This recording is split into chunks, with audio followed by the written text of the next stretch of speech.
안녕하세요. 스포츠 분석 전문가 천교수입니다. 천교수방에서 많은 분들과 좋은 결과 만들고 있습니다. 의사소통하실 분들은 고정 댓글 확인해 주세요. 그럼 오늘의 경기 분석 시작하겠습니다. 1월 13일 국내 경기와 해외 축구 8경기 분석 시작하겠습니다. 첫 번째로 서울 SK 대 원주 DB 경기 알아보겠습니다. 먼저 SK는 성적 자체는 비교적 무난하다고 볼 수 있지만 SK의 뎁스 퀄리티와 기대치를 생각했을 때는 결코 만족스럽지 못한 성적이다. 최근 리그와 EASL을 포함해 공식전 5경기 2승 3패로 썩 좋은 흐름도 분명 아니다. 특히 지난 주말 S더비 패배는 1패 이상의 타격이었다. 하지만 KBL 최상위 포식자 원희가 여전한 기량을 과시하고 있으며 안영준, 김낙현, 오재현이 이끄는 국내 선수 면면도 탄탄하다. 이어서 DB는 빼어난 성적으로 리그 최상위권에 올라있다. 지난 주말 정관장전 승리로 연승 숫자를 7까지 늘렸고 팀 사기와 분위기도 최고조에 달해 있다. 시즌 내내 이렇다 할 큰 기복 없이 꾸준하게 승수를 쌓아가고 있으며 시즌을 거듭할수록 우상향하고 있다는 것이 긍정적이다. 앨런슨, 알바노 원투펀치 활약은 두말할 거 없으며 시즌 초반 부진했던 무스타파도 완벽하게 적응을 마쳤다. 강상재와 정효근이 이끄는 포워드 라인도 강력하며 최근에는 이용우의 존재감도 상당하다. 기본적으로 두 팀의 전력차는 크게 나지 않는다. 다만 올 시즌 성적에 있어서는 DB가 우위에 있으며 최근 흐름과 분위기 그리고 에너지 레벨에 있어서까지 모두 DB가 SK를 크게 앞선다. 1라운드 맞대결에서 완패를 당한 뒤 2에서 3라운드 맞대결을 승리로 장식하며 맞대결 전적에서도 DB가 우위를 점하고 있다. 접전 승부가 예상되기는 하나 최근 두 팀의 폼을 봤을 때 SK가 DB를 꺾는 것은 쉽지 않아 보인다. 이번 경기 원주 DB 승을 추천합니다. 핸디 언어버 및 최종 조합은 고정 댓글 링크를 통해 가족방에서 확인해주세요. 두 번째로 울산 모비스 대 서울 삼성 경기 알아보겠습니다. 먼저 모비스는 처참한 성적으로 리그 최하위에 자리하고 있다. 해먼즈가 잘해주고 있으나 이근우부의 존재감은 미미하며 옥조는 전열에서 이탈했다. 국내 선수 중에서도 서명진, 이승현 정도만이 분투할 뿐 나머지 선수들의 활약은 여전히 아쉽다. 당초 언더독으로 분류됐던 팀이었고 예상대로 힘겨운 시즌을 보내고 있다. 직전 경기 패배로 또 다시 연패에 빠지게 됐다.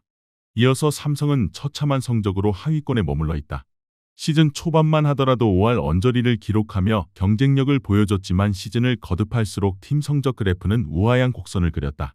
부진도 부진이지만 그에 못지않게 부상 이슈도 타격이 크다. 이대성의 시즌 아웃을 비롯해 최성모, 최현민, 한호빈 그리고 이원석까지 부상을 당했다. 게다가 최근 니콜슨이 팀 내 자체 징계를 받는 등 내부적으로도 어수선하다. 객관적인 전력차는 크지 않은 두 팀이며 올 시즌 성적에 있어서도 별반 차이가 없다. 물론 직전 경기서 연패를 끊어낸 삼성이 조금은 더 낫다고 볼지 몰라도 이전까지의 행보를 생각했을 때 과연 흐름을 이어갈 수 있을지는 의문이다. 모비스의 상황이 녹록치 않지만 홈코트 이점을 갖는 점은 분명 유리하고 올 시즌 맞대결에서도 우위를 점하고 있다. 두 팀 모두에게 있어 반드시 이겨야 하는 경기임에 분명하다. 접전 승부 끝에 모비스가 신승을 거둘 것이다. 이번 경기 울산 모비스 승을 추천합니다. 핸디 언어버 및 최종 조합은 고정 댓글 링크를 통해 가족방에서 확인해주세요. 세 번째로 대한항공 대 OK저축은행 경기 알아보겠습니다. 먼저 대한항공은 빼어난 성적으로 리그 선두를 질주 중이다. 다만 최근 3연패 포함 5경기에서만 4패를 당하면서 대단히 좋지 못한 흐름 속에 있다는 것은 분명 달갑지 않다. 여전히 강력한 우승후보 1순위임에 틀림없고 리그 정상급 뎁스를 자랑하는 팀이다. 다만 토종 에이스 정지석의 부상 이탈 그리고 대체자 임재영의 부상 이탈은 팀에게 치명타로 다가오고 있다. 여기에 베테랑 곽승석의 몸 상태도 좋지 못하다. 러셀이 분투하고 있으나 러셀 역시 지친 기색이 역력하다. 분위기 전환을 위해서 새로운 해결사의 등장이 필요한 상태다. 이어서 OK저축은행은 극도로 처참했던 지난 시즌보다는 상황이 나아졌지만 여전히 강팀 수식어를 달기는 쉽지 않다. 용병 의존도가 큰 V리그에서 주포 디미트로프의 활약도 크게 인상적이지 않으며 국내 선수들의 활약도 들쑥날쑥하다. 직전 경기서 디펜딩 챔피언 현대캐피탈을 셧아웃으로 꺾으며 팀 사기를 한껏 올렸지만 올 시즌 기복이 워낙 큰 팀인 터라 흐름을 이어갈 수 있을지는 의문이다. 객관적인 뎁스 퀄리티를 비롯해 선수 개개인의 클래스 모두 대한항공이 우세하다.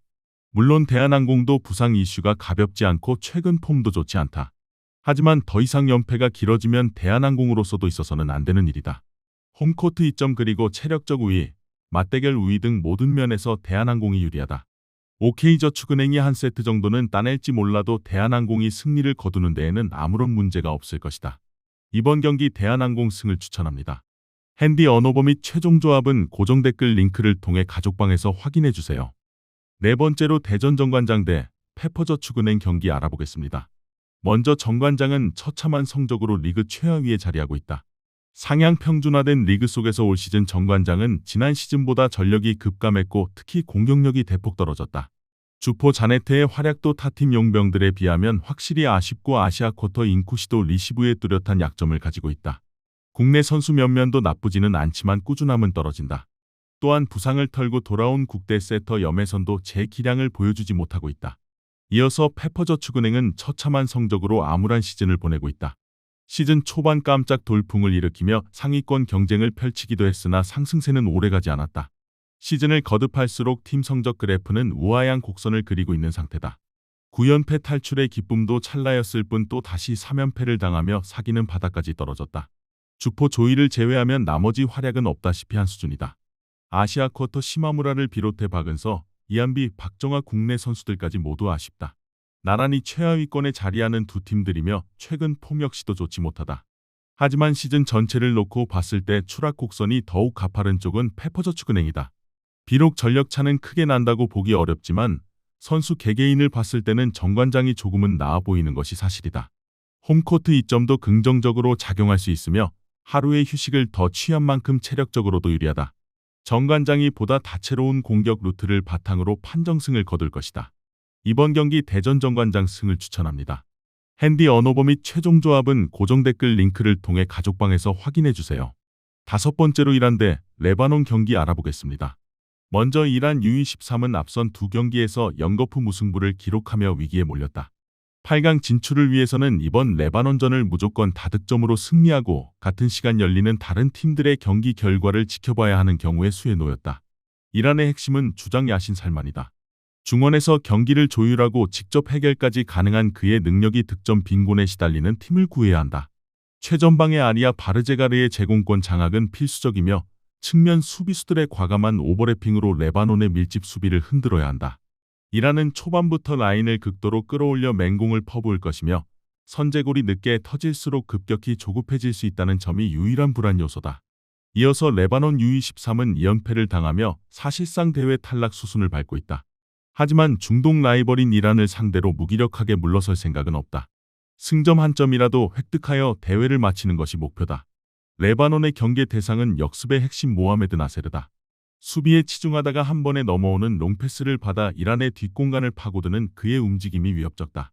수비진은 이란의 피지컬에 맞서 육탄 방어를 펼쳐야 하며 골키퍼 안토니 루벤 마스트리의 선방쇼가 동반되어야만 대량 실점을 막을 수 있다. 레바논은 템백에 가까운 극단적인 수비 전술을 들고 나와 이란의 파상 공세를 막아내려 할 것이다. 전력 차이와 동기부여 면에서 이란이 압도적이다. 이란은 이기지 못하면 바로 짐을 싸야 하는 절체절명의 상황인 반면 레바논은 이미 전의를 상실했을 가능성이 크다. 이란이 특유의 힘과 높이를 앞세워 레바논의 수비벽을 두들길 것이며 시간의 문제일 뿐 결국 득점에 성공할 것이다. 이란이 전후반 내내 경기를 주도하며 승점 3점짜리 경기를 만들어낼 것이다. 이번 경기 이란 승을 추천합니다. 핸디 언어버 및 최종 조합은 고정 댓글 링크를 통해 가족방에서 확인해 주세요. 여섯 번째로 우즈베키스탄 대 한국 경기 알아보겠습니다. 먼저 우즈베키스탄 U23은 이번 대회에서 가장 완성도 높은 조직력을 자랑하는 팀 중 하나다. 유럽파 차출 이슈에서 상대적으로 자유롭거나 자국 리그 선수들끼리 오랫동안 발을 맞춰온 조직력이 강점이다. 특히 우즈벡 선수들은 성인 대표팀 경험이 풍부하고 피지컬이 이미 완성형에 가깝다. 경계 대상 1호는 캡틴이자 왼발의 마법사 자수르벡 잘롤리디노프다.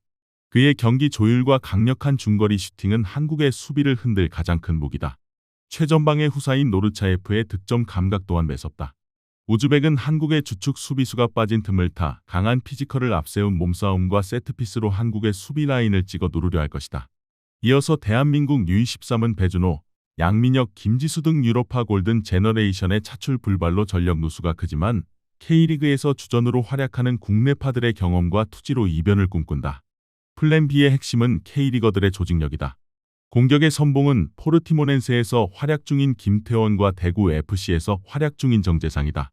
이번 대회에서 각각 한 골씩 기록 중인 그들의 결정력에 기대를 걸고 있다.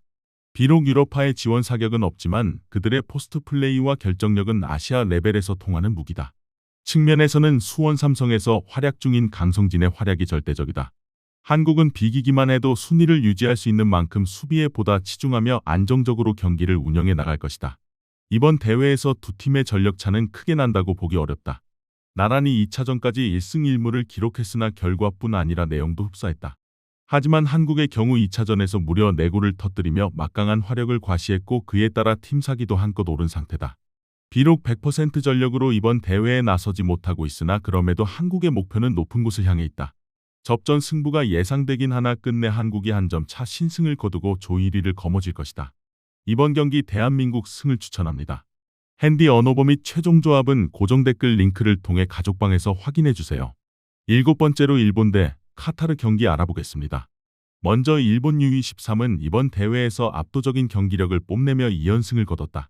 이미 8강행 티켓을 손에 넣은 만큼 오이와 고 감독은 토너먼트를 대비해 주전 선수들에게 휴식을 부여하는 대폭적인 로테이션을 가동할 가능성이 크다. 일본의 강점은 두터운 스쿼드 뎁스다. 벤치 멤버들조차 아시아 최상위권 기량을 갖추고 있다. 이번 경기의 핵심은 차세대 스트라이커 후쿠다 시오다.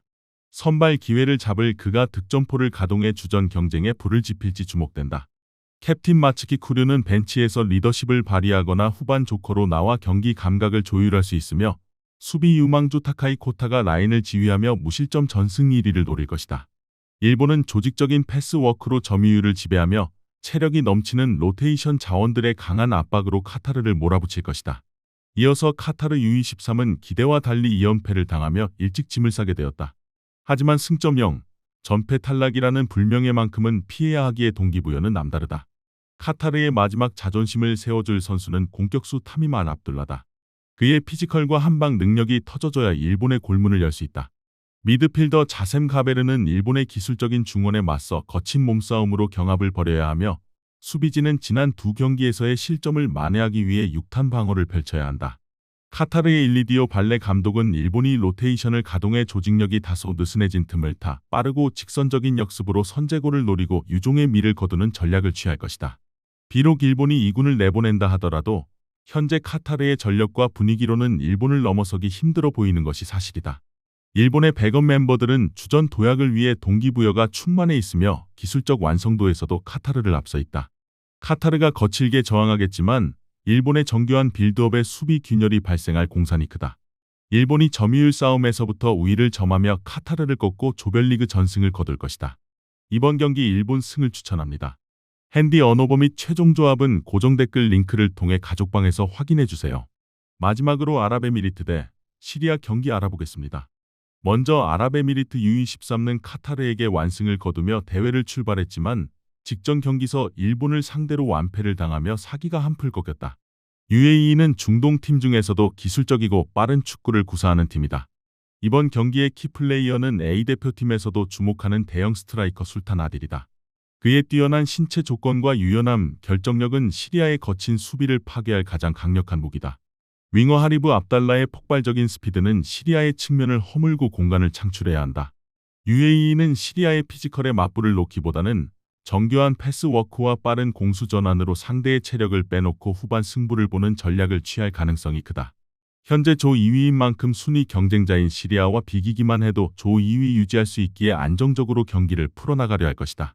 이어서 시리아 U23은 특유의 끈끈한 조직력과 투지로 1승을 챙기며 8강 진출의 불씨를 살렸다. 객관적인 기술에서는 UAE에 밀릴지 몰라도 정신력과 힘에서는 결코 뒤지지 않는다. 시리아의 핵심은 드리블 마법사 마흐무드 알 아스워드다. 이 선에서 보여주는 그의 창의성과 저돌적인 돌파는 다소 둔탁한 시리아 공격의 혀를 뚫어줄 유일한 희망이다. 수비진은 늪축구를 시전하며 UAE의 패스 길목을 몸으로 차단해야 하며 세트피스 상황에서 장신 수비수들의 헤더 한 방을 노리는 것이 가장 확률 높은 득점 루트다. 시리아는 무조건 이겨야 하는 상황일 가능성이 높기에 초반부터 거친 몸싸움으로 UAE를 자극하고 진흙탕 싸움으로 끌고 가려 할 것이다. 전형적인 기술 대 힘의 대결 구도로 볼 수 있다. UAE가 경기를 주도하겠지만 시리아의 밀집 수비와 거친 압박에 고전할 가능성도 배제할 수 없다. 시리아는 역습 한 방으로 득점을 노리겠지만 확실한 해결사를 보유한 UAE의 공격진이 조금 더 날카롭다. 치열한 공방전 끝에 UAE가 한 점치 신승을 거둘 것이다. 이번 경기 아랍에미리트 승을 추천합니다. 핸디 언오버 및 최종 조합은 고정 댓글 링크를 통해 가족방에서 확인해 주세요. 시청해 주셔서 감사합니다. 천교수 가족방 입장은 영상 하단 고정 댓글 확인해 주시기 바라며 구독과 좋아요 알림 설정 부탁드리겠습니다. 감사합니다.